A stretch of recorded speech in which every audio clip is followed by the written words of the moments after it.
வசனம் வரைக்கும் இந்த செய்தி நாம் கேட்கிறோம். கவனிங்கள், ஏன் ஆண்டவர் இந்த வார்த்தையை சொல்லுகிறார்? என்ன சொல்றார்? சரீரத்தை கொன்று போடுகிறவர்களுக்கு நீங்கள் பயப்படாமல் உங்கள் சரீரத்தை உங்கள் ஆத்மாவை கொன்ற பின்பு நரகத்தில தள்ள வல்லவருக்கே நீங்கள் பயப்படுங்கள் அப்படின்ற விஷயத்தை சீசர்களுக்கு ஆண்டவர் கற்றுக் கொடுக்கிறார். அங்க அநேக மக்கள் இருக்கிறாங்க, சீசர்களுக்கும் கற்றுக் கொடுக்கிறார். ஏனென்றால் சீசர்கள் வருகிற காலத்துல அவங்க ஊழியம் செஞ்சு அநேக பிரச்சனைகள் சந்திக்க இருக்கிறாங்க. அநேக மரண உபத்திரவங்கள் அவர்களுக்கு காத்து கொண்டிருக்கிறது. அப்போ வருங்காலத்திற்கு அவங்க இப்பவே ஆண்டவர் தயார் பண்ணார். இதுதான் ஞானம். ஞானம் உள்ள மனிதன் வருங்காலத்திற்காகவே இப்போதே அவர் தயாராகி வருவார். ஒரு பிள்ளைங்க பாருங்க, எக்ஸாம் எப்போ இருக்குதுன்னா ஞானம் உள்ள பிள்ளைங்க முன்கூட்டியே படிக்க ஆரம்பிப்பாங்க. அடுத்த மாசத்துக்கு தேவையான காரியங்களை இன்றைக்கே நாம் சேகரித்து வைத்துக் கொள்கிறோம். அப்ப ஆண்டவர் எதிர்கால வாழ்க்கைக்குரிய அந்த வளர்ச்சியை சீசர்களுக்குள் உண்டாக்கும்படிக்கு அந்த சம்பவத்துக்கு போறதுக்கு முன்னாடியே ஆண்டவர் உங்களுக்கு கற்றுக் கொடுக்கிறார். மரணத்தை கொன்று போறவங்களுக்கு நீங்க பயப்படக்கூடாது. சரி, சரீரத்தை கொன்று போறவங்களுக்கு என்ன பண்ணக்கூடாது? ஏன்னா நீங்க ஊழியத்துக்கு போக போறீங்க, ஒவ்வொருத்தரும் சரீரத்தை கொன்று போடுவாங்க, அவங்களுக்குதான் நீங்க பயப்படாதீங்க. உங்க ஆத்மாவை அவனை கொல்ல முடியாது. அதனால ஆத்மாவை கொல்லக்கூடிய அதிகாரம் உங்க ஊழியத்துக்கு அனுப்பி எனக்குதான் இருக்குது. அதனால எனக்கு தான் நீங்க பயப்படணும் அப்படின்ற ஒரு விஷயத்தை ஆண்டவர் அவங்களுக்கு கற்றுக் கொடுக்கிறார். நல்லா கவனிக்கணும். ஆண்டவர் அவங்களை பார்த்து சொல்றாரு, என் சிநேகிதர்களே. அதாவது ஆண்டவர் ஒரு நபரை பார்த்து நீ எனது நண்பன் அப்படின்னு சொல்லி எவ்வளவு மகிழ்ச்சியா இருக்கும். அப்ப ஆண்டவர் யாரை நண்பன் என்று சொல்கிறார்? தமது ஊழியங்களை செய்கிறவர்களை, தமது ஊழியத்திற்காக பிரித்திருக்கப்பட்டவரை, தமது ராஜ்யத்தை கட்டுப்படியான பணிகள் செய்கிற ஒவ்வொருவரும் ஆண்டவருக்கு சிநேகிதர். கலவலா சபை உட்கார்ந்துட்டு போறவங்க சொல்ல வரல. கலவலா ஆராதனை மாத்திரம் பங்கெடுத்துட்டு என் கடமை முடிஞ்சு போச்சு போறாங்க, அவர்களை பார்த்து என் சிநேகிதர்களே என்று சொல்லவில்லை, சீசர்களை சொல்லுகிறார். என்ன சொல்றாரு? என் ராஜ்யத்தை கற்றவர்களை, என் ஊழியத்தை செய்ய இருக்கிறவர்களை, எனக்காக போய் ஆத்மாக்களை சேகரிக்க இருக்கிற நீங்க தானா என்னுடைய நண்பர்கள் என்று சொல்லி ஆண்டவர் தமது சீடரை பார்த்து, அப்போ நாம கூட ஆண்டவருக்கு நண்பர்களாய் மாற முடியும். யார் ஆண்டவருடைய நண்பர்கள்? அவர் ஊழியத்தை செய்கிறவர், அவர் ராஜ்யத்தை கட்டுகிற வேலைக்காக போகிறார்களே அவர்கள் ஒவ்வொருவரும் ஆண்டவர்களை பார்த்து என் நண்பன் என் பணிக்காக போனான்னு சொல்லி ஆண்டவர் என்ன பண்றாருன்னா சந்தோஷப்படுகிறார். இங்க ரெண்டு விதமான கூட்டத்தை சொல்லுகிறார். ஒன்று, சரீரத்தை கொண்டு போடுகிற ஒரு கூட்டம். சரீரத்தை யார் கொண்டு போடுவாங்க? மனுஷன் தான் சரீரத்தை கொண்டு போடுவான். ஆனால் ஆத்மாவை கொள்வதற்கு மனுஷனுக்கு அதிகாரம் கிடையாது. ஆத்மாவை அழிப்பதற்கு மனிதனுக்கு வல்லமை கிடையாது. அப்போ சரீரத்தை கொண்டு போடுவது மனித கூட்டம். ஆனால் மனிதன் கொண்டு போட்ட அந்த சரீரத்துக்குள்ள இருக்கிற ஆத்மாவை நரகத்திற்கும் அல்லது பரலோகத்திற்கும் கொண்டு போகக்கூடிய அதிகாரம் யாருக்கு இருக்குன்னா ஆண்டவர் ஒருவருக்கு மட்டும்தான் இருக்கு. ஆண்டவர் ஒருவருக்கு மட்டும்தான் அந்த ஆத்மா மீது அதிகாரம் இருந்தபடியாக தான் அவர் கல்லறையிலே மறித்து அவர் சரீரம் கல்லறையிலே வைக்கப்பட்டிருக்கிறது. அவர் சரீரம் கல்லறையில் வைக்கப்பட்டிருக்கிறது. ஆனா அவருடைய ஆவி மாத்திரம் பாதாளத்துல போயிட்டு அங்க ஏற்கனவே இருந்த பழைய ஏற்பாட்டு பரிசுத்தவான்கள், சியோனில் இருந்த பழைய ஏற்பாட்டு பரிசுத்தவான்களை சிறைபிடித்துக் கொண்டு அவங்க உன்னதத்திற்கு கடந்து போனார். எந்த மரணமும் பாதாளத்துக்குள்ள அவர் அடக்கி வைக்க முடியவில்லை. ஏனென்றால் அவர் ஆத்மாக்கள் மீது அதிகாரம் உள்ளவராக இருக்கிறார். அப்ப ஆண்டவர் சொல்ல, யாருக்கு நீங்கள் பயப்பட வேண்டும்? உங்க சரீரத்தை அடிப்பாங்க, என் சரீரத்தை காயம், நான் சர்ச்சைக்கு போனா அடிப்பாங்க, நான் ஊழியத்துக்கு போன என் காலை உடைப்பாங்க, இப்படி எல்லாம் சொல்றாங்க பாருங்க. அவங்களுக்கெல்லாம் நீங்க பயப்பட என்ன பண்ணுவோம்? சரீரத்தை அடிப்பான், உன்னை திட்டுவான், உன்னை காயப்படுத்துவான், இதெல்லாம் செய்வாங்க. அப்போ சரீரம் தான் பாதிக்கப்படும், உன் சரீரம் தான் காயப்படும். ஆனா உன் ஆத்மா என்ன பண்ணதே? காயப்படுத்தாம முடியாது. உன் ஆத்மாவை கொண்டு போய் என்ன பண்றப்பா அப்படின்னு சொல்லி நரகத்தை தவிர ஆத்மா மேல அதிகாரம் உள்ள ஆளு நான் தான். அதனால உங்க சரீரத்துல உபத்திரப்படுத்துவதை நீங்க பயப்படாதீங்க. நிறைய நேரங்கள் நம்ம சபைக்கு வந்து போது நம்ம குடும்பத்தார் கணவன் மனைவிக்கு உபத்திரமா இருக்கிறாங்க. ஏன் சர்ச்சுக்கு போற? கையை உடைச்சிருவேன், காலை உடைச்சிருவேன். நிறைய குடும்பங்கள்ல பெற்றோர்கள் பிள்ளைகளை தடை பண்ணுவாங்க. சர்ச்சுக்கு போனேன்னு அடிப்பாங்க, வீட்டோட அவங்க வயசு. சரீரத்தை கொள்றவங்களுக்கு, இந்த சரீரத்தை காயப்படுத்துறவங்களுக்காக பயந்துகிட்டு கடவுளை விட்டுறாதீங்க, கடவுளை சமூகத்துக்கு தூரம் போயிடாதீங்க. உங்க ஆத்மாவை குறித்து யோசிங்க. ஆத்மாவை நரகத்துக்கும் கொண்டு போக முடியும், அவரை பாதாளத்துக்கும் பரலோகத்துக்கும் கொண்டு போக முடியும். அதனால ஆத்மா மீது அதிகாரம் உள்ளவருக்கு நீங்க அதிகமா பயப்படுங்க. அவருக்கு முக்கியத்துவம் கொடுக்கின்ற வார்த்தையை தான் ஆண்டவர் சீசருக்கு கற்றுக் கொடுக்கிறார். இந்த வார்த்தையை கேட்ட அப்படியே ஒவ்வொரு சீசர்களும் சரீர பிரகாரமாக போற்றப்பட்டுதான் சென்றாங்க. 11 சீசனுடைய மரணத்தை குறித்து நான் உங்களுக்கு சொல்லுகிறேன். பேதுரு என்கிற ஒரு சீகன் கிபி 61 நீரோ என்கிற ஒரு மன்னனால ரோம்ல தலைகீழ சிலுவையிலே அறையப்பட்டு மரித்தார். பேதுரு அறைவதற்கு முன்னாடி அவங்க மனைவி கண்காட்டியா அவங்க சிலுவையில அரைச்சாங்க. அது கண்ணு முன்னாடி பேதுருவை பார்க்க வச்சாங்க. மனைவியும் மரித்தார் சிலுவையில, புருஷனும் சிலுவையில மரித்தார். ஆனா பயப்படல. ஏன்? அவங்களுக்கு தெரியும், ஆண்டவர் சொல்லி இருக்கிறார், சரீரத்தை கொண்டு போறவனுக்கு நீ பயப்படாத. அப்போ இவன் சரீரத்தை மட்டும்தான் கொல்ல முடியும் சிலுவையில, ஆனா ஆத்மா ஆண்டவருக்குள்ள இருக்குது என்ற எண்ணத்தோடு தான் சரீரத்தில் வரக்கூடிய உபத்திரவத்தை அவங்க ஏற்றுக்கொண்டாங்க. அப்ப இந்த அறிவு நமக்கு இருந்துச்சுன்னா, யார் நம்மை அடிச்சு சர்ச்சைக்கு போனேன்னா கைய காலம் உடைச்சவன் சொன்னா கூட சரீரத்தை தான் அடிக்க வச்சுக்கோ, காயப்படுத்துவேன், என்ன பண்ண கைய காலம் வரைக்கும் உடைச்சுவோம். ஆனா ஆத்மாவை என்ன பண்ண முடியாது, பிரிக்க முடியாத நேரத்தோடு மாறும். அந்திரேயா என்கிற பேதுருடைய சகோதரன் கிபி 69 கிரீஸ் என்கிற ஒரு நாட்டுல பட்ரசு அப்படிங்கிற ஒரு நகர்ல என்ன பண்ணாங்கன்னு சொன்னா, அந்திரேயாவை பெருக்கல் வடிவில சிலுவையில் அறைந்தார்கள், சரீரத்தை காயப்படுத்தினாங்க. செபெதேயுவின் குமாரன் யாக்கோபை கிபி 49 ஏரோது ராஜா கழுத்தை வெட்டி சிரசேதம் செய்தார். யோவான் கிபி 95 டொமிஷியன் என்கிற ஒரு ரோம பேரரசன் எண்ணெயை கொதிக்க வச்சு அந்த கொதிக்கிற எண்ணெயில கொண்டு போய் யோவானை போட்டாங்க. ஒண்ணும் ஆகல. ஆனா யோவான் இயற்கையாக தான் மரணத்தை சந்தித்தார். பிலிப்பு சைத்தியா என்ற ஒரு இடத்துல சிலுவையில கட்டி வச்சு என்ன பண்ணாங்க சொன்னா, கல்லால் அடித்து பிலிப்புவை கொலை செய்தார்கள். கிபி 68 ஆர்மீனியா என்கிற ஒரு தேசத்துல பர்த்தொலேமு என்கிற ஒரு சீசனை தோலை முதல்ல உரிச்சிட்டு அதன் பின்பு அந்த மனிதனை கொண்டு போய் சிலுவையில் அறைந்து அவரை கொண்டு போட்டார்கள். கிபி 72 தோமையார் மலையில அவர் ஜெபித்து, சின்ன மலையில அவர் ஜெபித்துக் கொண்டிருந்த போது அங்கிருந்த ஆரியர்கள் பிராமண பூசாரிகள் என்ன பண்ணாங்கன்னா, அவரை கத்தியால் ஈட்டிலே சாரி குத்தி அவர் மரித்து அந்த குச்சியோடு கூட அவர் புறப்பட்டு வந்து சென்ட் தாமஸ் மவுண்ட்ல தான் நட்டு வச்சிருந்த சிலுவையில மரித்து தன் ஜீவனை அவர் விட்டார்.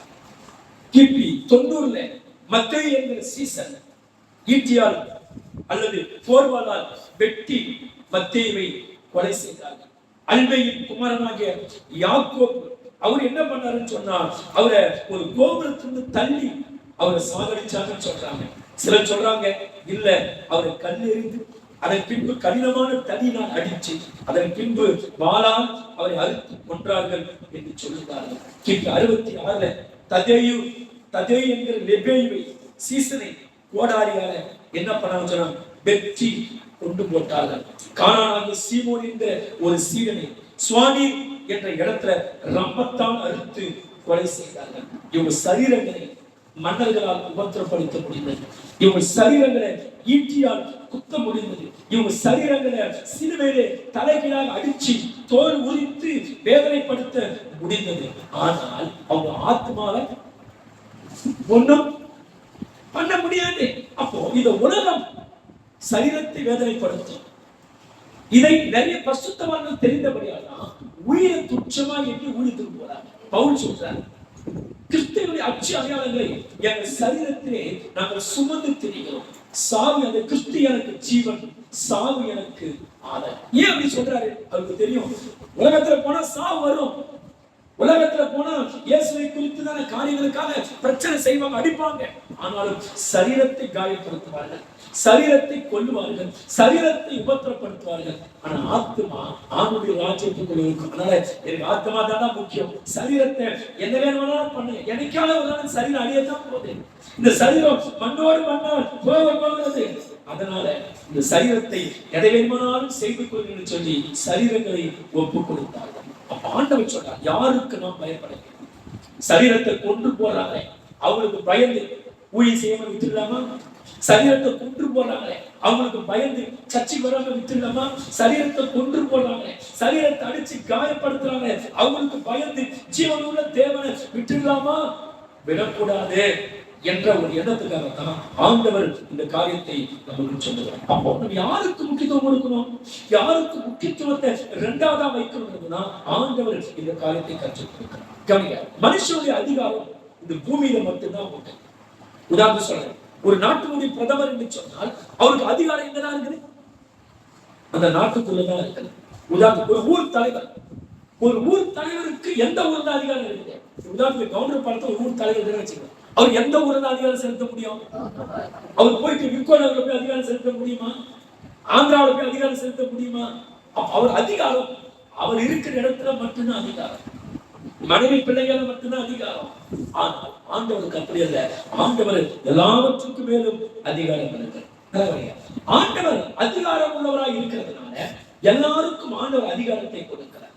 முதலாவது, கணவன் என்ற அதிகாரத்தை ஒரு புருஷனுக்கு ஆண்டவர் கொடுக்கிறார். ஒவ்வொரு கணவர்களும் ஒரு வீட்டின் அதிகாரி. யாருங்க? ஒவ்வொரு புருஷனும் யாருக்கு அதிகாரி?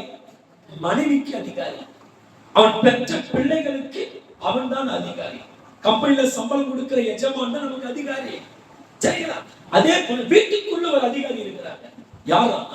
திருமணம் செய்த கணவன் தான் மனைவியை ஆளுகை செய்கிற, மனைவி மேல் அதிகாரம் செலுத்தக்கூடிய அதிகாரம் உள்ளவன் யார் என்றால் கணவன் மட்டும்தான் அதிகாரம்.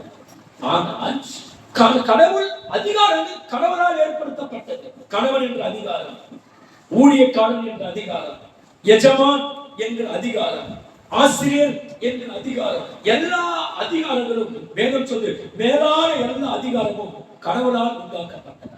யாரால் உண்டாக்கப்பட்டது? அப்போ கணவன் என்ற அதிகாரத்தை கூட கடவுள் தான் ஒருவருக்கு கொடுக்கிறார்.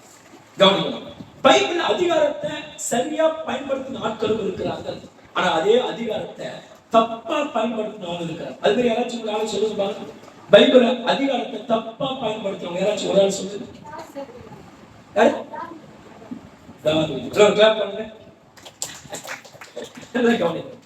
தாவீதுக்கு என்ன அதிகாரம்? ராஜாவாய் அதிகாரம் இருந்தது. ஒரு நாட்டின் மீது அதிகாரம் அல்ல, நாட்டு மக்கள் மீது அதிகாரம் அல்ல, தன் நாட்டுக்கு கீழே தனக்கு வேலை செய்கிற போர் வீரர்கள் அதிகாரம் மிக்கவராய் தாவீது இருந்தார். ஆனா அந்த அதிகாரத்தை பயன்படுத்தி தான் போர்க்களத்துல வேலை செய்கிற உரியாவை கொண்டு போட்டுட்டு அவன் மனைவி அழகா இருக்கிறான்னு சொல்லி என்ன பண்ண சொன்னான், அந்த மனைவியை அவன் எடுத்துக்கொண்டான். அதிகாரம் இருந்தது, ஆனா அதிகாரத்தை தப்பா பயன்படுத்தி தனக்கு கீழே இருக்கிறவங்களை அழிக்கிறதுக்காக அந்த அதிகாரத்தை பயன்படுத்தி அந்த விளைவு அவன் பிள்ளை செத்து போச்சு. இவன் மனைவிய இவன் பிள்ளையே எல்லாருக்கும் கண்கள் காண என்ன பண்ண சொன்னா பலவந்தமாய் பட்ட பந்தலிலே பாவம் செய்தான். அது என்ன காரணம் சொன்னா அதிகாரத்தை தப்பாக பயன்படுத்தி. அப்போ நமக்கு இருக்கிற அதிகாரத்தை நம்ம தப்பா பயன்படுத்துவோம்னு சொன்னா அது நமக்கு நன்மை கிடையாது. நமக்கு நிறைய பிரச்சனைகளை கொண்டு வரும். நம்ம சமாதானத்தை அழிச்சிடும், நம்ம சந்தோஷத்தை கெட்டு போக பண்ணோம். பைபிள் ஆகாப் எசேபேல் கணவன் மனைவி. ஆனால் அதிகாரத்தை கணவனும் தவறாய் பயன்படுத்தினான். அதே நேரத்தில் அதிகாரத்தை மனைவிக்கு விட்டு போட்டான். என்னெல்லாம் பண்ணிடுமா, நான் ராஜா, என் பொண்டாட்டி என்ன பண்ண என்ன வேணுமான அக்கிரமம் பண்ண, நான் உனக்கு துணை நிற்பேன்னு சொல்லி எசேபேலுக்கு தன் அதிகாரத்தை விட்டு போட்டான். நிறைய குடும்பத்தில் பாருங்க, நிறைய புருஷர்கள் மனைவி பண்ற அட்டுழியத்தை கேட்கவும் மாட்டாங்க. மனைவி பண்றதெல்லாம் பயங்கரமான அட்டுழியமா இருக்கும். மனைவி பண்ற காரியமெல்லாம் பயங்கரமான மோசமான காரியமா இருக்கும். ஆனா புருஷங்க பாருங்க வாயே திறக்க மாட்டாங்க. அப்படி எதுக்கு இருக்கிற மனைவி பிள்ளைங்க தப்பு பண்ணா அதிகாரத்தில் இருக்கிற புருஷன் கேட்கணும், நீ பண்றது தப்புமா, நீ பண்ணல, நீ பேசுறது தப்பு, அப்படி பேசாத, பிள்ளைகளை ஏன் இப்படி விடுற. அப்ப அதிகாரத்தில் இருக்கிறவங்க தான் தனக்கு கீழே இருக்கிறவங்களை சரிபடுத்தி ஒழுங்குபடுத்த வேண்டும். நிறைய குடும்பத்துல புருஷர்கள் இந்த நிலைமையை தவறி போயிருக்கிறார். தன் மனைவி என்ன பேசினாலும் மனைவி பேசுறது கரெக்ட். அவன் மனைவி 1000 தப்பு செஞ்சாலும் தலையை ஆட்ட மாட்டாங்க, தலையை அசைக்க மாட்டாங்க, வாயை திறக்க மாட்டாங்க. ஏனென்றால் என் மனைவி தப்பே பண்ணாலும் அது சரின்னு சொல்லிடுவான். அப்ப என்னன்னா இவன் தன் அதிகாரத்தை அநியாயத்துக்கு விட்டு போட்டு கொண்டிருக்கிறாங்க. அப்போ அதிகாரத்தில் உள்ளவர்கள் ஏதாச்சும் ஒரு செஞ்சுட்டு போட்டு சொல்லி தன் அதிகாரத்தை விட்டு போடக்கூடாது. இதன் விளைவு என்னாச்சு? ஆகாபும் எசேபேலும் மரிக்கும் போது அவங்க ரத்தத்தை நாய்கள் நக்கிட்டாங்க, கொடுமையா மறிச்சாங்க. பாருங்க, பைபிள் எங்கெல்லாம் அதிகாரத்தை தப்பா பயன்படுத்தினாங்களோ அவங்க வாழ்க்கையில நிம்மதி எழுந்து போயிருக்கிறாங்க, சமாதானத்தை எழுந்து போயிருக்கிறாங்க, அவங்க அகால மரணம் அடைஞ்சிருக்கிறாங்க. தாவீதின் பிள்ளை சிறு வயதில் வியாதிப்பட்டு மரித்தது. தாவீது எல்லாத்தையும் இறந்துட்டு வேதனை பண்றாரு. இங்க அதிகாரத்தை தப்பா பயன்படுத்த ஆகாப் ரதத்துல ஈட்டியால் குத்தப்பட்டு ரதத்துல இருந்து அவன் நாய்களின் ரத்தம் நக்கிற்று. அவன் எசேபேல் மாறி வந்து குச்சி தள்ளப்பட்ட மண்டலம் உடைஞ்சு செதறி போய் அவன் ரத்தத்தை நாய்கள் நக்கிற்று. ஏன்? என்ன காரணம்? கடவுள் வச்ச அதிகாரத்துல இவங்க உண்மையான அதிகாரத்தை தப்பா இவங்க சுயலாபத்துக்காக பயன்படுத்துறாங்க. ஏலி ஊழியக்காரரே, ஆனா பிள்ளைங்களாம் தப்பு பண்றாங்க. இவர் போய் என்ன பண்ணல? ஏமா தப்பு பண்ணிட்டு கேட்கல. என்ன தப்பு பண்றான்? ஆசாரிப்பு கூடாரத்துல வரக்கூடிய பெண்கள் எடுத்து தப்பு பண்றான். சர்ச்சுக்கு வர மாதிரி இருக்குது பெண்கள், ஆனா பெண்களை காணும். திடீர்னு இழுத்து கொண்டு போய் பாவம் பண்றான். ஏலிக்கு தெரிய போது வாயே சொல்றேன். கவனிங்க, அப்பா அம்மா அதிகாரத்துக்கு கல்வி வச்சிருக்கிறாங்க. உங்க பிள்ளைங்க தப்பு பண்ண போது, சரியானதை செய்யாம போகும்போது நீங்க அதை கண்டிக்காம விட்டுட்டீங்கன்னா நாளைக்கு அதிகாரத்தை கொடுத்து உங்களதான் அவங்களுக்கு கேட்க. பிள்ளைகள் ஏன் அதிகாரத்துல கருத்து கொடுத்து? இப்ப என் மனைவி பிள்ளைகளை யாருடைய அதிகாரத்துல கருத்து கொடுத்திருக்கிறார்?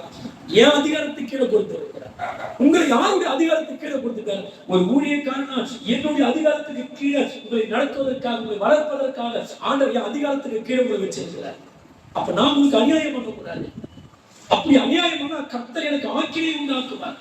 அதனால ஒரு தேவ மனுஷன் அநியாயம் பண்ணக்கூடாது. அதே போல மனைவி பிள்ளை அநியாயம் பண்ணக்கூடாது. ஆனா ஏறி அவன் பிள்ளைங்க மேல இருக்கிற பாசத்தால பிள்ளைங்க என்ன தப்பு பண்ணாங்களோ அதை கேட்காம விட்டு விட்டாங்க. ஆண்டு வந்து கேட்டாங்க, என்னை விட பிள்ளைங்களை அதிகமா நேசிக்க, என்னை விட என்ன பண்ற? உன் பிள்ளைங்க தப்பு பண்றாங்க, அநியாயம் பண்றாங்க, அவங்க பதவி வந்து நீக்காம அவன் அதிகமா நீ நேசிக்கிறேன்னு சொல்லி ஏறி பைபிள் சொல்லி ஏறி அவன் என்ன ஆசனத்திலிருந்து விழுந்து அவன் மடிந்து போனான். ஏறி பிள்ளைங்க யுத்தத்துல போகும்போது நான்கு கொண்டு செத்து போனார்கள். யுத்தத்துல என்ன பண்ணாங்க? யுத்த காலத்துல ஏழு பிள்ளைகள் என்ன பண்ணாங்க சொன்னா மரித்து போனாங்க. என்ன காரணம் சொல்லுங்க? என்ன காரணம் சொல்லுங்க? அதிகாரத்தை. அப்போ அப்பா ஸ்தானத்துல இருக்கிறவங்க, அம்மா ஸ்தானத்துல இருக்கிறவங்க என் அதிகாரத்துக்கு கீழே பிள்ளைங்க தப்பு பண்ணும்போது என்ன பண்ணணும்? எந்த தாய்மாரும் பிள்ளைங்க பண்ற பாவத்துக்கு சப்போர்ட் பண்ண கூடாது. அது உங்க பிள்ளைகளை நீங்களே கெடுத்து வைக்கிறதுக்கு சமம். அது உங்க பிள்ளைகளை நீங்க எதிர்காலத்தை அழிப்பதற்கு சமம். அப்ப ஏறி அதைத்தான் செய்தான். தன் பிள்ளைங்க மேல வச்ச பாசத்தினால அவங்க தப்பை அவர் கண்டிக்கவில்லை. நிறைய பேருக்கு அந்த சுபாவம் இருக்கிறது. நம்ம பிள்ளைங்க என்ன தப்பு பண்ண கேட்க கூடாது. இது வந்து உன் பிள்ளைகளை நல்ல வழியில் நடத்தாது. உன் பிள்ளைகளை கெடுப்பதற்கு நீதான் என்ன பண்ற? பிசாசு மாதிரி செயல்பட்டு கொண்டிருக்கோம். கர்த்தருடைய பிள்ளைங்க நம் அதிகாரத்தை நாம் சரியாக பயன்படுத்த வேண்டும். வேதத்தில் எரேமியா என்கிற ராஜா அவன் அதிகாரத்தை அவன் தப்பா பயன்படுத்தினான். அதிகாரத்தை தப்பா பயன்படுத்தினான். அடுத்தது பைபிள்ல ஏரோது அதாவது தம்பியுடைய மனைவியை வச்சுக்கிட்டாங்க. அப்போ யோவான் போய் கேட்கிறேன், தம்பி மனைவி போய் ஏத்துக்கிறீங்க நியாயமாடா? அப்படி கேட்கிறவனை கழுத்தை வெட்டி போட்டு அவன் தம்பி மனைவியோடு இன்னும் அதிக பாவம் செய்யும். அப்ப பாருங்க, அதிகாரத்தை அநியாயத்துக்கு நேராக பயன்படுத்தினார்கள். பைபிள் ஆமான் அதிகாரத்தை தவறாக பயன்படுத்தினான்.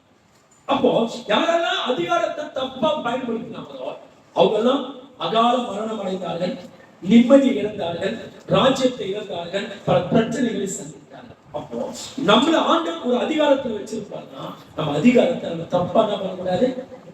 பயன்படுத்தக்கூடாது. உனக்கு அதிகாரம் கொடுத்தது நோக்கமே அதை சரியாக நாம் புரிந்து கொள்ளணும். ஆனா பைபிள் பாருங்க, அதிகாரத்தை சரியா பயன்படுத்துறவங்க. யோசேப்பு எகிப்தில் அதிகாரியா இருந்தார். யோசேப்பு கடவுளை தெரிந்து கொண்டவன். ஆனா எகிப்தில் இருந்தும் யாருக்கும் கடவுள் பற்றி தெரியாது. அப்ப கடவுளை தெரிந்தவனா இந்த மனிதன் கடவுளை தெரியாத ஒரு மனுஷனுடைய அதிகாரத்துக்கு கட்டுப்பட்டு நடக்கிறான். நீங்க கூட வேலைக்கு போவீங்க, உங்களுக்கு சம்பளம் கொடுக்கிற எஜமான் கடவுளை பற்றியே தெரியாது. ஆனா நீங்க ரட்சிக்கப்பட்டு இருந்தாலும் உங்களுக்கு சம்பளம் கொடுக்கிற அதிகாரிக்கு நீங்க கட்டுப்பட்டு நடக்கணும். அவங்க சொல்ற வேலையை செய்யணும், அவங்களுக்கு மரியாதை கொடுக்கணும், அவங்க எதிர்க்க கூடாது, அவங்க பகைத்துக் கொள்ளக்கூடாது, அவங்க நீங்க கேலி செய்யக்கூடாது. ஏனென்றால் அவங்க உங்களுக்கு மேலான அதிகாரியை வச்சிருக்கிறார். அந்த அதிகாரி வழியாகத்தான் நீங்க நன்மை பெற்றுக்கொள்வீங்க. அந்த அதிகாரி மூலமா தான் நீங்கள் ஆசீர்வதிக்கப்படுறீங்க. அப்ப நம்ம ஆசீர்வாதத்திற்கு அதிகாரியாக வைத்தவர்களை நாம் உதறி தள்ளக்கூடாது. உதறி ஏன் கடவுள் அதிகாரத்தில் வைக்கிறார்? இது ரொம்ப முக்கியமானது. ஏன் என்ன கர்த்தர் அதிகாரத்துல கணவன் என்ற ஒரு ஸ்தானத்துல, அம்மா என்ற ஒரு ஸ்தானத்துல, இல்ல ஒரு கம்பெனில ஒரு நபராக, இல்ல ஊழியத்தில் ஒரு நபராக ஏன் என்னை கடவுள் அதிகாரத்துல வைக்கிறார்னா எனக்கு கீழே இருக்கிறவங்களை நான் ஒழுங்குபடுத்த வேண்டும். என்ன செய்யணும்? அப்ப அதிகாரம் எதுக்கு? எல்லாரையும் வழி தப்பி எப்பயாச்சும் கெட்டு போகட்டும், என் பிள்ளைங்க எப்பயாச்சும் ஒழுங்கினமா கூட போட்டோம், அப்படி சொல்வதற்கான அதிகாரத்தை கொடுக்கவில்லை. ஒழுங்கினமாய் நடக்கிறவர்களை ஒழுங்குபடுத்த வேண்டும். விசுவாசிக்கு ஒழுங்கினமா தான் நடப்பாங்க. அப்ப அதிகாரத்தில் இருக்கிற ஊழியக்காரங்க என்ன பண்ணணும்? அவங்கள என்ன பண்ணணும்? அவங்க ஒழுங்குபடுத்தணும். நம்ம பெத்த பிள்ளைங்க அநீதியா நடப்பாங்க, ஒழுங்கினமா நடப்பாங்க. அப்ப அதிகாரத்தை எதுக்கு கொடுத்திருக்கிற அப்பா அம்மாவுக்கு? அவங்க என்ன பண்ண? பிள்ளைகளை ஒழுங்குபடுத்துவதற்காக தான் அதிகாரத்தை கொடுத்தார். இரண்டாவது, ஏன் அதிகாரத்தை கொடுத்திருக்கிறார் அப்படின்னு சொன்னா, எனக்கு கீழே இருக்கிறவங்களுக்கு நான் நீதி செய்யணும். அவங்க என்னென்ன கடமை செய்யணும், என்ன நீதி, என்ன நியாயம் செய்யணும், அதையெல்லாம் நான் சரியாக செய்து, அவர்கள் ஒருவேளை அநீதியான காரியங்களை செய்தார், ஒருவேளை பிடிக்காத அநியாயமான காரியங்களை செய்தால் அந்த அநீதியை அவங்க விட்டு நம்ம எடுத்து போட முயற்சிக்கணும் என்பதற்காகத்தான் ஆண்டவர் நமக்கு அதிகாரத்தை கொடுத்திருக்கிறார். மூன்றாவது, ஏன் ஆண்டவர் அதிகாரத்தில் வச்சிருக்கிறார்னா, நமக்கு கீழே இருக்கிறவங்களை கடவுளுடைய விருப்பத்துக்கு நேரம் அவங்க திருமணம். நல்ல கவனிங்க. எதுக்காக? உதாரணத்துக்கு எனக்கு கீழே என் குடும்பம் இருக்குது. அப்ப நான் என்ன பண்ணணும்? கடவுள் என்ன விரும்புகிறாரோ அந்த விருப்பத்துக்கு ஏற்ற மாதிரி என் மனைவிய, என் பிள்ளைகளை அந்த வழியில நான் திருப்பி தள்ளி விடுவதற்காகத்தான் ஆண்டவர் நம்ம என்ன பண்றாருன்னா அதிகாரத்தை வைத்திருக்கிறார். நான்காவது, ஏன் நமக்கு ஆண்டவர் அதிகாரத்தை கொடுத்திருக்கிறார்? நமக்கு அதிகாரத்துக்கு கீழே இருக்கிற தப்பு பண்ணும் போது, ஏதாச்சும் சில மிஸ்டேக்கான காரியங்களை அவங்க பண்ணும் போது, அவங்க அறியாமையினால சில தவறுகளை செய்யும் போது, அந்த தவறுகளை திருத்தம் செய்வதற்காக. எதுக்காக? அப்புறம் அதிகாரத்தை பயன்படுத்தி என்ன பண்ண? தப்பு செய்யறவங்க சொல்லுங்க. தப்பு செய்யறவங்க என்ன பண்ணும்? திருத்தணும். தப்பா பேசுவாங்க, அதை திருத்தணும். தப்பான முடிவு எடுப்பாங்க, அதை திருத்தணும். தப்பான காரியங்களை செய்வாங்க, அவங்க திருத்தணும். கண்டிக்க வேண்டிய நேரத்துல கண்டிக்கணும், தண்டிக்க வேண்டிய நேரத்துல தண்டிக்கணும். இப்படிப்பட்ட காரியங்களை செஞ்சு அவங்க நல்வழியில நடத்தத்தான் ஆண்டவர் எல்லா ஸ்தானத்திலும் நமக்கு அதிகாரத்தை கொடுத்து வைத்திருக்கிறார். இது மட்டுமா? ஏன் அதிகாரத்தை கொடுத்திருக்கிறார்? நமக்கு கீழே இருக்கிறவங்களுக்கு நற்பண்புகளை கற்றுக் கொடுக்க வேண்டும். அப்ப நற்பண்புகள் யார் கற்றுக் கொடுக்கணும்? நற்பண்புகள் எங்கிருந்து வரணும்? அதிகாரத்தில் இருந்துதான் நற்பண்புகள் மக்களுக்கு போகணும். அப்ப அதிகாரத்தில் இருக்கிற எனக்கு நற்பண்பு ரொம்ப முக்கியம். ஒரு பெற்றோருக்கு நற்பண்புகள் ரொம்ப முக்கியம். நீங்க அதிகாரத்தில் இருக்கிறீங்க. அப்ப அதிகாரத்தில் இருக்கிற உங்களுக்கு நற்பண்புகள் இல்லை என்றால் உங்கள் பிள்ளைகளுக்குள்ளே நற்பண்புகளை கற்றுக் கொடுக்க உங்களால சொல்லுங்க முடியாது. அப்போ நற்பண்புகளை கற்றுக் கொடுத்து நல்ல வழிகளிலே அவர்களை நாம் நடத்துவோம் என்பதற்காகத்தான் ஆண்டவர் நமக்கு அதிகாரத்தை கொடுத்திருக்கிறார். ஆண்டவர் கொடுத்த அதிகாரத்தை நம்ம அடக்குமுறைக்காக பயன்படுத்தக்கூடாது. நிறைய குடும்பத்தில் இருப்பாங்க, சில புருஷர்கள் அதிகாரத்தில் இருக்கும் போது மனைவிகள் அராஜகமா வேலை வாங்குவாங்க. இங்க போகாது, அங்க போகாது, எதுவுமே செய்ய வேண்டிய விஷயத்துல செய்ய விடாம தடுப்பாங்க. அதிகாரத்துல வச்சு அநியாயம் பண்ணுவாங்க. அம்மா வீட்டுக்கு போக கூடாது, இங்க போக கூடாது, செய்யக்கூடாது எல்லாம். அதிகாரத்தை துப்புரவு நிறைய வீடுகள் புருஷர்கள் போலீஸ் மாதிரி இருப்பாங்க. எப்படி இருப்பாங்க? அவங்க பேசக்கூடாது, டீச்சர் மாதிரி இருப்பாங்க. அப்படி இருப்பாங்க. மீசையெல்லாம் முடிக்கிற ஒரு மாதிரி டென்ஷன். அப்படி அல்ல. அதிகாரத்தில் இருக்கக்கூடியவங்க பார்வனை போல் அடக்குமுறையில ஈடுபடக்கூடாது. அடக்குமுறையில அதிகாரத்தில் இருக்கிறவங்களால நற்கிரிகளும் செய்ய முடியும், அதே நேரத்தில் துர்க்கிரிகளும். இப்ப எனக்கு அதிகாரம் இருக்கிறதுக்காக என்ன செய்யலாமா? பைபிள் சொல்லு, மேலான அதிகாரம் இருக்கிற நீங்க தீமை செய்தால் அந்த தீமைக்கு பலன் கொடுப்பாங்க.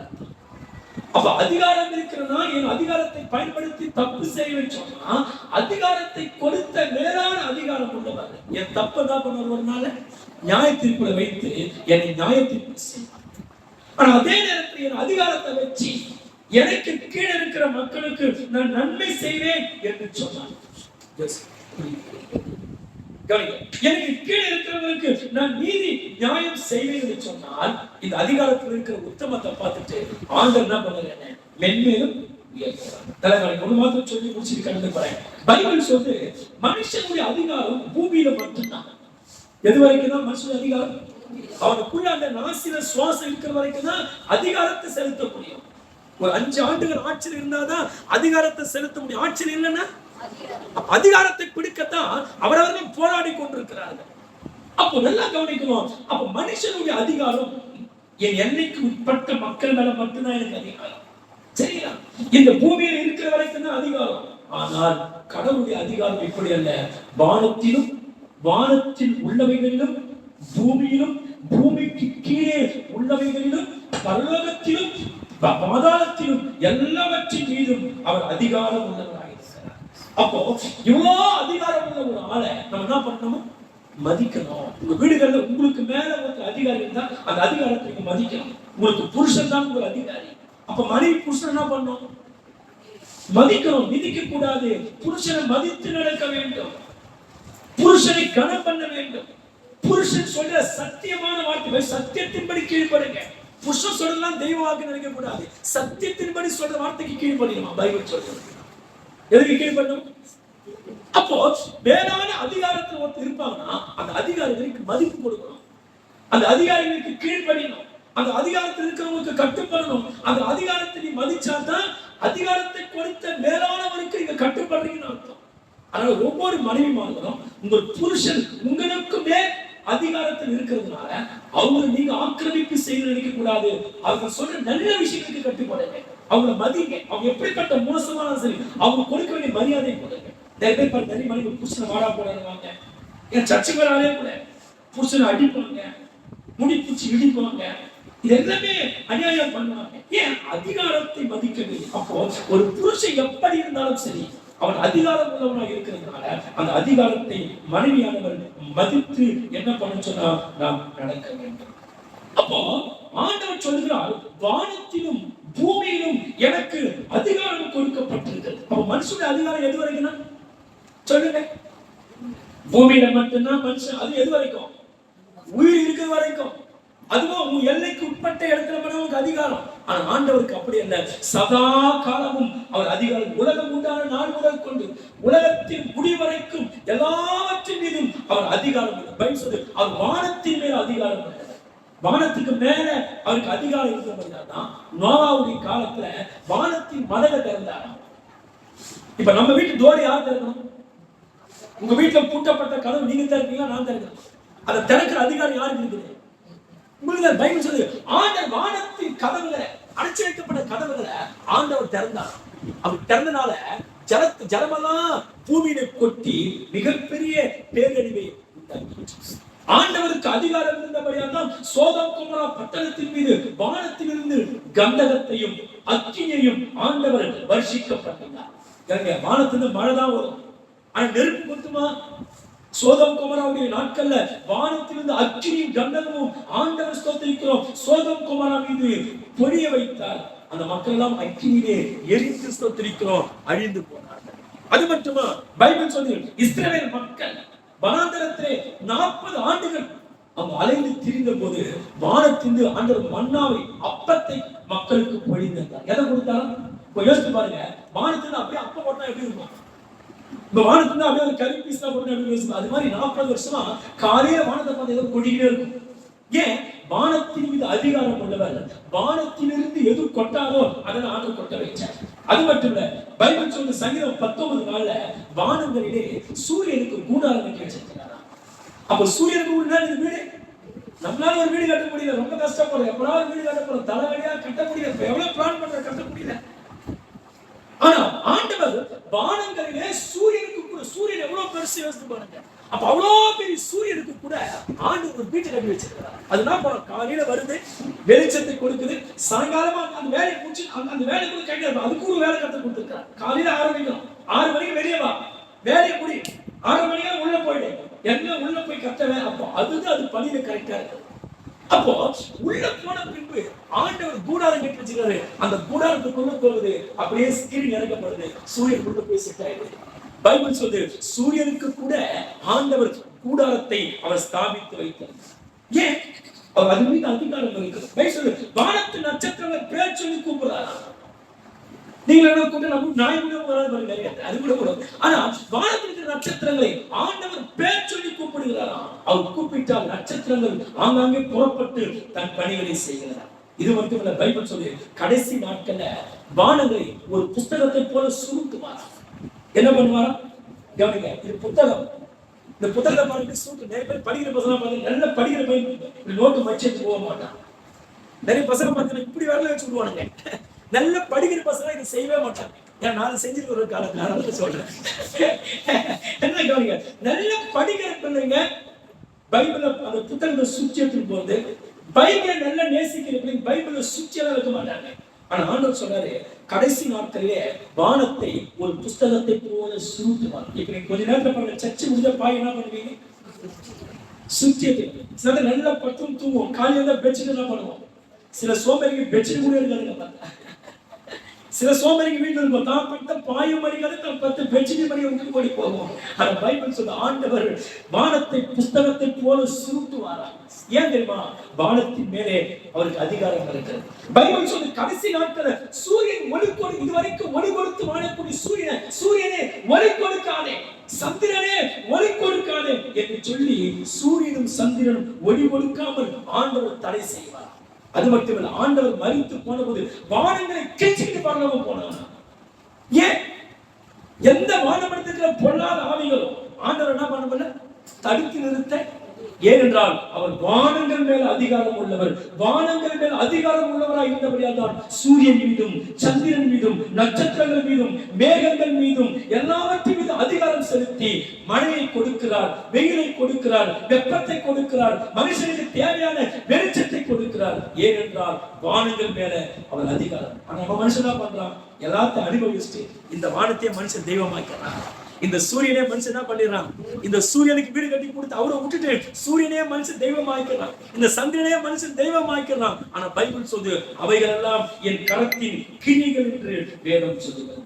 அது மட்டும் பைபிள் சொல்லி கடைசி நாட்களிலே எக்கால சத்தம் தொனிக்கும் போது அவர் வேதம் சொல்லி மரித்த பரிசுத்தவான்களை கூட்டிக் கொண்டு அவர் மேகங்கள் மேல் வருவாராம். ஏனென்றால் மேகங்கள் மேல் வரும்போது சொத்தைக்கிறோம் 1000 தூதரோடு கூட அவர் வருவார். ஒருவரும் அவர் என்ன பண்ண முடியாது.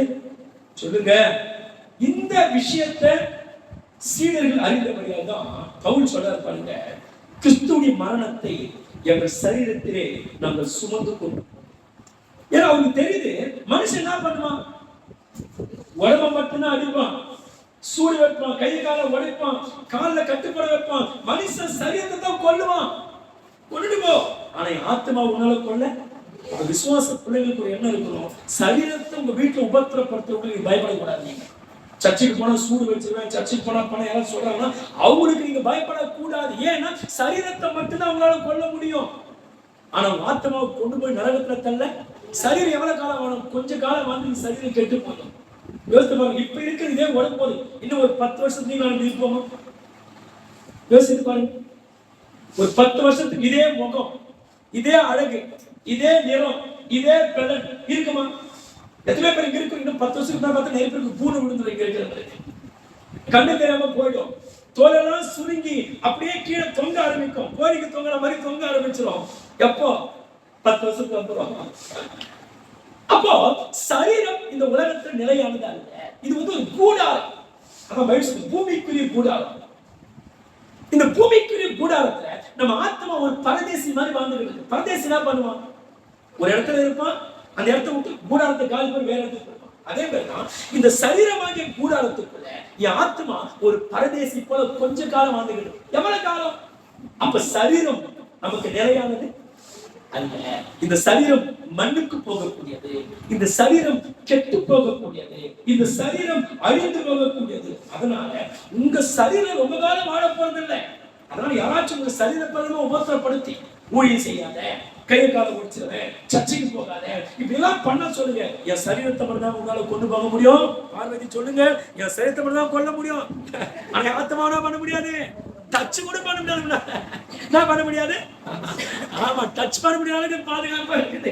அவ என்ன கர்த்தருடைய பிள்ளைகள் ஸ்தோத்திரிக்கிறோம். சரீரத்தை கொன்று போடுறவங்களுக்கு நம்ம பயப்படாம நம்ம சரீரத்தை ஆத்மாவை கொன்று நரகத்திலே தள்ள வல்லவருக்கே பயப்படும். இந்த நரகம் என்ற ஒரு வார்த்தை மட்டும் சொல்லிட்டு நான் பிரசங்கத்தை நிறைவு செய்கிறேன். இயேசு கிறிஸ்து நரகம் என்ற வார்த்தை ஏன் பயன்படுத்தினார்?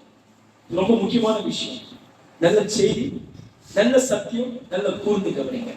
நரகம் என்ற வார்த்தை இயேசு எதை வச்சு பைபிள்ல இயேசு பார்த்தீங்கன்னா சம்பவத்தை கண்டு அப்படியே பேசுவார். காகமெல்லாம் பறந்து போய்கிட்டு இருக்கும். உடனே சொல், காகங்களை கவனித்து பாருங்கள், அவை விதைக்கிறது இல்லை, நூறுக்கிறது இல்லை. சரிங்களா? அடுத்தது காட்டு புஷ்பங்களை பார்ப்பார். பாருங்க, காட்டு புஷ்பங்களை கூட கடவுள் போஷிக்கிறார். அப்போ எந்தெந்த வழியில போய் என்னென்ன பார்க்கிறாரோ அதை வச்சு அப்படியே ஒரு சத்தியத்தை கற்றுக் கொடுக்கிறார். அப்போ நரகம் என்ற வார்த்தையை இயேசு எப்படி பயன்படுத்தினார்னா, எருசலேம் தேவாலயத்திலிருந்து தென்மேற்கு பகுதியில 1 அல்லது 2 கிலோமீட்டர் இடைவெளி உள்ள இடத்துல ஹின்னோம் என்ற ஒரு பள்ளத்தாக்கு இருக்கிறது. என்ன பள்ளத்தாக்கு சொல்லுங்க? இந்த பள்ளத்தாக்குக்கு ஹெகனா பள்ளத்தாக்கு என்று ஒரு பேர் இருக்கிறது. என்ன பேரு? இன்னொரு பேர், இன்னொரு பள்ளத்தாக்கு இன்னொரு பேர் என்ன பேர்? ஹெகனா பள்ளத்தாக்கு. இந்த பள்ளத்தாக்க ஆரம்ப காலத்துல, பழையற்கால காலத்துல இந்த பள்ளத்தாக்கை எப்படி பயன்படுத்தினாங்கன்னா, பலிபீடங்களை கட்டி, பாகாலுக்கு பலிபீடங்களை கட்டி, அந்த பலிபீடங்களிலே பாகாலுக்கு பிள்ளைகளை பலி கொடுப்பாங்க. ஆகாப்புடைய காலத்துல, எசேக்கேலுடைய காலத்துலலாம் இந்த ஹின்னோம் பள்ளத்தாக்குல பலிபீடங்களை கட்டி பிள்ளைகளை கொண்டு போய் என்ன பண்ணுவோம்னா அங்கே பலி கொடுப்பாங்க. ஆனா அதே 31-40 பின் வருகிற காலத்துல இந்த பள்ளத்தாக்கை பிரேதங்களை எரிக்கிற இடமாக பயன்படுத்தினாங்க. செத்த பிணத்தை, செத்த ஆடு மாடுகள், எருசலேம்ல ஏதாச்சும் செத்து போச்சுன்னா அதை கொண்டு எங்க போடுவாங்க? ஏன்னா எருசலேமுக்குள்ள அசுத்தமானதை போடக்கூடாது. ஒரு குஷ்டரோகி எருசலேம்ல செத்துட்டான்னா அவனை கொண்டு போய் அங்க அசுத்தமானதை எருசலேம்ல வைக்க கூடாது. அப்ப எருசலேமுக்கு வெளியே இருக்கிற இடத்துல தான் குப்பைகளை எல்லாம் கொட்டி எரி வைப்போம். நம்ம என்ன பண்ணுவோம்? வீட்டுக்கு முன்னாடி தெருவிலே குப்பை கொண்டுவோம். நம்மளாம் பாத்தீங்கன்னா நிறைய மக்கள் வந்து ஒரு சுய அறிவை, ஒரு பொது அறிவை இல்லாம குப்பை கொட்டக்கூட இடத்துல குப்பையை கொட்டுவோம். எந்த இடத்துல அசிங்கம் பண்ணக்கூடாதோ அந்த இடத்துல அசிங்கம் பண்ணுவோம். ஏன்னா அந்த பொது அறிவு மக்களுக்கு இல்லை. ஆனா இஸ்ரவேல்ல எருசலேமுக்குள்ள அசுத்தத்தை எரிக்க மாட்டாங்க. எருசலேமுக்கு வெளியே 2 கிலோமீட்டருக்கு பக்கத்துல இருக்கிற ஹின்னோம் பள்ளத்தாக்கு தான் எல்லாத்தையும் எரிப்பாங்க. என்ன பண்ணுவோம்? ஊர்ல இருக்கிற அசுத்தத்தெல்லாம் கொண்டு எரிப்பாங்க, குப்பையெல்லாம் கொண்டு வந்து எரிப்பாங்க, தேவையான பொருளை கொண்டு எரிப்பாங்க, தேவையில்லாத மிருகம் செத்து போச்சா அங்க கொண்டு எரிப்பாங்க. சிலுவையில மனுஷன் செத்து போயிட்டானா அவனை தூக்கி பள்ளத்தாக்குல போட்டு அவனை எரிப்பாங்க. அடக்கம் பண்ண மாட்டான். அடக்கம் பண்ணா ரோமர்களுக்கு வீணான செலவு. அந்த பைபிள் இயேசு அடக்கம் பண்ணப்பட்டு 3ஆம் நாளிலே உயிரோடு கூட எழுந்தார். ஏன்னா சிலுவையில மரிச்சவங்க என்ன பண்ண மாட்டாங்க? அடக்கம் பண்ணுவது ரோமர்களுக்கு வீண் செலவு. அப்ப என்ன பண்ண? அடக்கம் பண்ண தூக்கி அப்படியே போட்டுவாங்க. அவன் சரீரமெல்லாம் ஸ்தோத்திரிக்க நாரி போய் கெட்டு போயிடுச்சுன்னா சிறுவனிலிருந்து அவுத்து என்ன பண்ண வச்சுன்னா அந்த பள்ளத்தாக்குல போட்டாங்கன்னா குப்பையோட குப்பையா சேர்த்து எரிஞ்சிடுவான். அப்போ இந்த ஹின்னோம் பள்ளத்தாக்குல எப்போதும் குப்பைகள் எரிந்து கொண்டே இருக்கும். பிணங்களும் குப்பைகளும் அசுத்தங்களும் எப்போதும் எரிந்து கொண்டே இருக்கும். இந்த இடத்தை இயேசு பார்க்கிறார். சதா காலம் எரிந்து கொண்டே இருக்கிறது.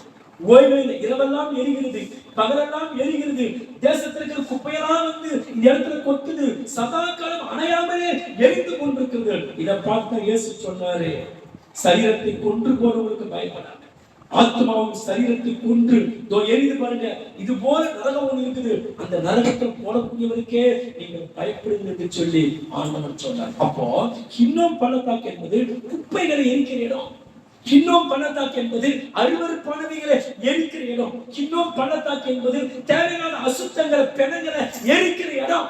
அதே போலதான் நரகம் என்பது இந்த பூமியில குப்பையாய் வாழ்ந்தவன், அசுத்தமாய் வாழ்ந்தவன், ஒன்றுக்கும் போஜனம் இல்லாமல் வாழ்ந்தவன், அருவருப்பான பாவங்களை செய்து இந்த உலகத்துல வாழ்ந்தானே, அவர்கள் எல்லாரும் எரிக்கக்கூடிய இடம் தான் எதுங்க? சொல்லுங்க.